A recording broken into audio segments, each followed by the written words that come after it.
Գրիգորյանը, որը ակնհայտորեն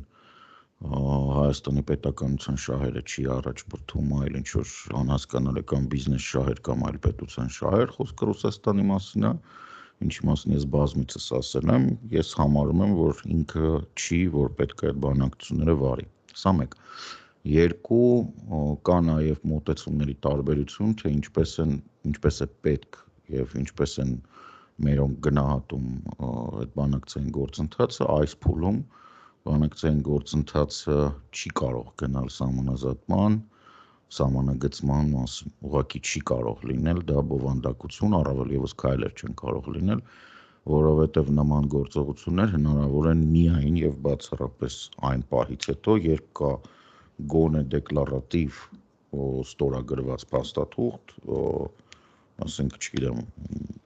ուժի չկիրառման կամ ուժի կիրառման սպառնելիքի բացակայություն